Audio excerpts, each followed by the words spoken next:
Hello दोस्तों, आपको हमारे YouTube channel MWVK education institute में आपका स्वागत है।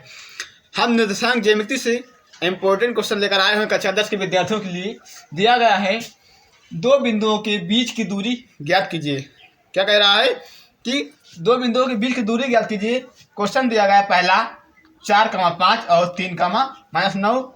अगला दूसरा क्वेश्चन दिया गया है 3,4 और 5,2। तो दो बिंदुओं की दूरी यानी कि माना ये क्या है देखा है, तो पहला बिंदु ये हो जाएगा, दूसरा बिंदु ये हो जाएगा। इसको हम ए मान लेते हैं, इसको बी मान लेते हैं। तो इसका पॉइंट दे दिया गया है 4,5, इसका दे दिया गया है 3,-9। ये दो बिंदु दे दिए गए हैं। अब वो कहता है कि इन दोनों बिंदुओं के बीच की दूरी ज्ञात कीजिए। तो दो बिंदुओं के बीच की दूरी ज्ञात करने के लिए सूत्र होता है √x2 - x1 का whole square plus y2 - y1 का होल स्क्वायर।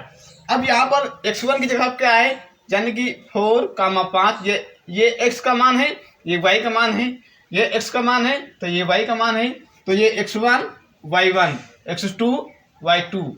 तो यानी कि x1 का मान ये हो जाएगा x1, ये y1, ये x2, ये y2। ठीक, तो हम इस मानों को इसमें पुट करते हैं। तो d बराबर √ ये x2 तो यानी कि 3 - x1। x1 का मान कितना है, -4 का स्क्वायर प्लस, अब y2 का मान कितना है, -9, माइनस y1 का मान कितना है, 5 का स्क्वायर।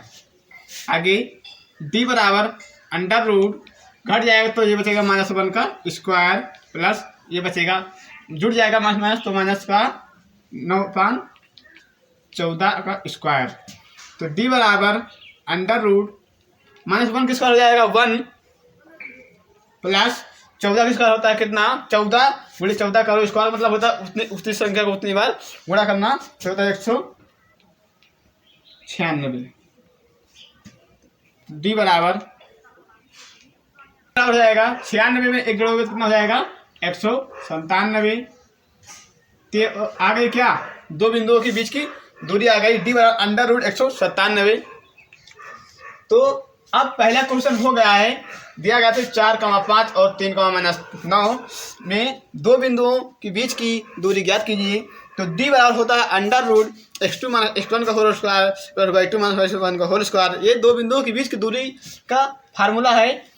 तो हमने एक रेखा खींचा, यानी कि पहला बिंदु ये मान लिया, दूसरा बिंदु ये मान लिया। तो 4,5 और 3,-9 इन दोनों को बिंदु दिए गए थे। तो यहाँ पर हमने सूत्र अप्लाई किया, x2 - x1 बराबर x2 - x1 का whole square plus y2 - y1 का होल स्क्वायर। इसमें हमने वैल्यू रखी, तो हमको d बराबर 197 इसकी दो बिंदुओं के बीच की दूरी प्राप्त हो गई है।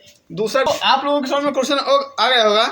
तो चलिए अब हम आपको अगले वीडियो में मिलते हैं, नेक्स्ट वीडियो में। इसी प्रकार से आपको प्रैक्टिस के लिए हम एक क्वेश्चन छोड़ दिए हैं 3,4 और 5,2। आप इसका प्रैक्टिस इसी प्रकार से करिएगा। फिर आप लोगों को हम मिलते हैं अगले नेक्स्ट क्लास में।